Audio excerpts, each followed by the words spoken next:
আসসালামু আলাইকুম। এখন আমরা বার বেন্ডিং শিডিউলের পরবর্তী ভিডিওতে চলে আসলাম। তো এখানে এই এলডি, এলডিএইচ, ল্যাপ লেন্থ এগুলো কি, এগুলো নিয়ে অলরেডি আলোচনা করা হয়েছে।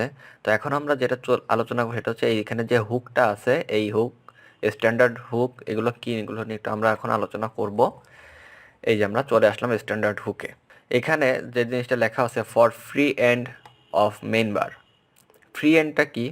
এটা হচ্ছে এইখান থেকে স্টিলটা শুরু হলো, এদিকে কন্টিনিউয়াস যাচ্ছে, এইখানে যে শেষ হলো এটাকে বলা হচ্ছে ফ্রি এন্ড।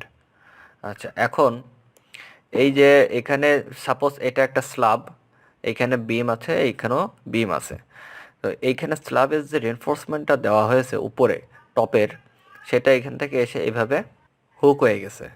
এখন ব্যাপার হচ্ছে এইটার আসলে সিস্টেম বা নিয়মটা কি।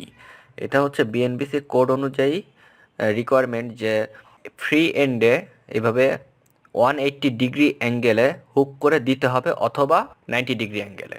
তো এখানে 180 ডিগ্রি অ্যাঙ্গেলে কেন দেওয়া হয়েছে সেটা হচ্ছে, যদি এখানে 90 ডিগ্রি অ্যাঙ্গেলে দেওয়া হতো তাহলে কি হতো।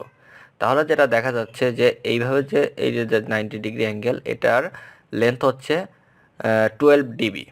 তাহলে 12 ডিবি যদি হয় তাহলে কত আসতেছে, এটার ডায়া হচ্ছে 10 মিলি, তাহলে আসতেছে 120 mm। আহ, তাহলে এইখানে যদি 120 mm দেওয়া হয়, এটা থিকনেস সাপোজ 6 ইঞ্চি, 6 ইঞ্চি স্ল্যাব খুবই কম হয়, ম্যাক্সিমাম স্ল্যাব হয় হচ্ছে 5 ইঞ্চি।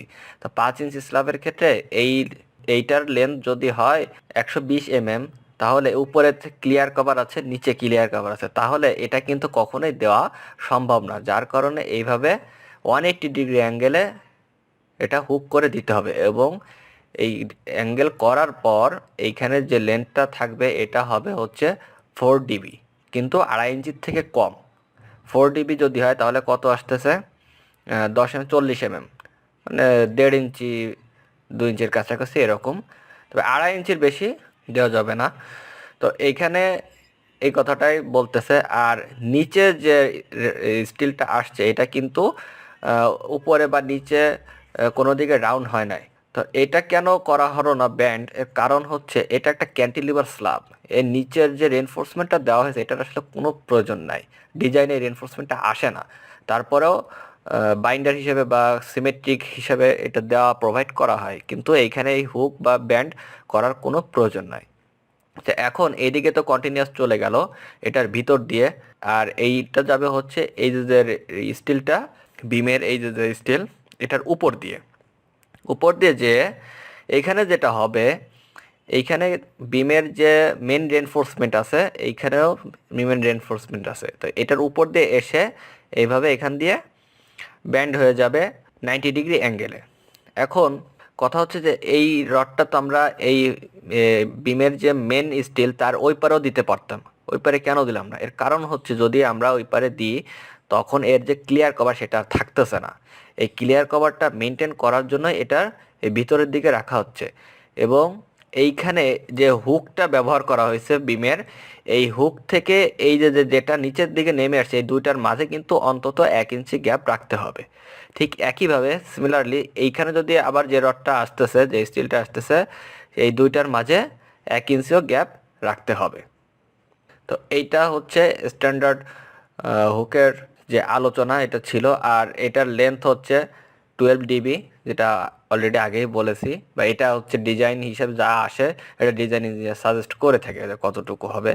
তবে 12 ডিবি আসে, সাধারণত 12 ডিবি ইউজ করা হয়। আর এটা তো হচ্ছে এলডিএইচ, এখান থেকে এই পর্যন্ত যার লেন্থ। আচ্ছা, এই যে ফিগারটা আমরা দেখতে পাচ্ছি এটা হচ্ছে বিএনবিসি থেকে নেওয়া। এখানে joint of special movement frame, মানে স্পেশাল মুভমেন্ট ফ্রেমের যে জয়েন্টটা সেটা এখানে দেখানো হচ্ছে। তো এটা হচ্ছে ক্রস সেকশন, আর এটা হচ্ছে এটার প্ল্যান। তো ক্রস সেকশনটা আমরা যদি দেখি, যে এই দেখেন আপনারা, এই যে যে স্টিলটা উপরে এটা এইভাবে এসে ব্যান্ড হয়ে নিচে চলে আসছে। এখানে যে মেন রেনফোর্সমেন্ট কলামের, এটা কিন্তু এটা এই দুইটার মাঝে কিন্তু এটা গ্যাপ আছে, আমরা ক্লিয়ার দেখতে পাচ্ছি, মিনিমাম 1 ইঞ্চি গ্যাপ আছে। ঠিক একইভাবে নিচ থেকে যে স্টিলটা এভাবে ওইভাবে উপরে ব্যান্ড হয়ে গেছে, এই উপরেরটা এবং নিচের দুইটার মাঝে সেম 1 ইঞ্চি গ্যাপ আছে। এই জিনিসগুলাটাই আমাদেরকে মেনটেন করতে হবে। তো এইখানে আরেকটা জিনিস আমি বলতে ভুলে গেছি, যেটা মেন উদ্দেশ্যেই আলোচনা করা। তো এইখানে যে লেন্থটা আসতেছে এইভাবে কার্ভ হয়ে আসার পর দুই দিকেই, যে এইটা বার বেন্ডিং শিডিউলে দেওয়া থাকে। তো এই বার বেন্ডিং শিডিউলের এটা যদি না বোঝা যায় যে এই লেন্থটা কতটুকু এক্স্যাক্ট, তো এটা কিন্তু একজন সাইড ইঞ্জিনিয়ারকে ভালো করে বুঝতে হবে, কারণ এটা না বুঝে যদি কেটে ফেলা হয় সাধারণত দেখা যায় যে কাটার পরে এটা লেন্থ বেশি হয়ে যায়। তো এইখানে সেট করলো, সেট করার পর এদিকে স্টিল বেশি হয়ে গেছে, তখন সেট করার পর তখন কিন্তু এটা কাটা খুবই ডিফিকাল্ট, কাটা যায় না সহজে। আর কাটলেও সেই যে স্টিলটা কাটা হচ্ছে সেটা কিন্তু ওয়েস্ট হচ্ছে।